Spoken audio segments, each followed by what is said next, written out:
এরপরে সংশোধিতভাবে on behalf of the national leader Sheikh Mujibur Rahman স্বাধীন পক্ষে ঘোষণা করেন। এটা ইতিহাস, আমরা অস্বীকার করি না।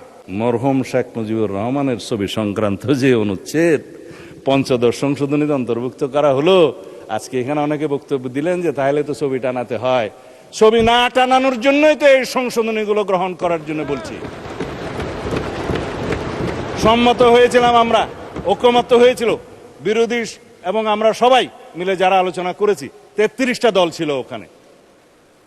চিঠিও দেয়া হলো আমাদেরকে যে আপনারা এই দফা চান কিনা। আমরা বললাম সংস্কার প্রস্তাবের পক্ষে, আলোচনায় তো আমরা একমত হয়েছিলাম, আবার চিঠি কেন? সেই চিঠি সই করে আবার তাদেরকে দিয়েছি, হ্যাঁ একমত, কিন্তু সনদ অন্তর্ভুক্ত করা হলো না মাননীয় স্পিকার। আর একটা সম্মত হয়েছিলাম তফসিল, পঞ্চদশ সংশোধনের মাধ্যমে সংবিধানে 3টা তফসিল সংযুক্ত করা হয়েছে, পঞ্চম, ষষ্ঠ এবং সপ্তম।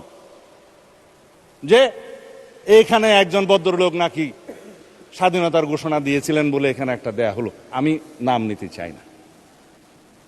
হলো তফসিল, বলা হলো একজন 7ই মার্চের ভাষণ দিয়েছে, সংবিধানে অন্তর্ভুক্ত করা হলো। রচনা, লিটারেচার আর্কাইভে থাকতে পারতো, সংবিধানে নিয়ে আসলো। তারপর ওই স্বাধীনতার ঘোষণা দিয়েছে বলে স্বাধীনতার ঘোষণাপত্রের পঞ্চম অথবা ষষ্ঠ প্যারাতে বলেছিলেন যে মরহুম শেখ মুজিবুর রহমান, ওখানে মরহুম লেখা নাই, যে যথাযথভাবে ঢাকায় স্বাধীনতার ঘোষণা করেছেন। ইতিহাস কি তা বলে? বলে না। সারা বিশ্ব স্বীকৃত যেটা শহীদ রাষ্ট্রপতি জিয়াউর রহমান 26 তারিখে, অর্থাৎ 25 তারিখের দিনগত রাতের 26 তারিখের প্রথম প্রহরে যেটা উই রিভোল্ট বলে স্বাধীনতার ঘোষণা দিয়েছিলেন। তারপরে 27 তারিখ, সেই জন্যই বাংলাদেশের স্বাধীনতা দিবস 26 তারিখ। তারপরে 27 তারিখে তিনি কালুরঘাট বেতার কেন্দ্র থেকে provisional head of the state হিসেবে এই বাংলাদেশের স্বাধীনতা ঘোষণা করেন। এরপরে সংশোধিতভাবে on behalf of the national leader Sheikh Mujibur Rahman স্বাধীন পক্ষে ঘোষণা করেন। এটা ইতিহাস, আমরা অস্বীকার করি না।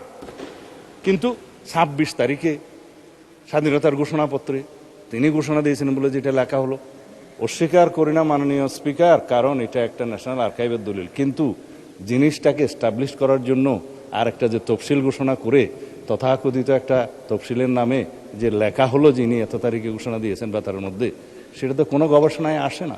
সেই জন্য 5, 6 এবং 7 এই 3টা তফসিল বিলুপ্তির জন্য এই ঐক্যমত্য কমিশনের প্রস্তাব, সংবিধান সংস্কার কমিশনের প্রস্তাব ছিল।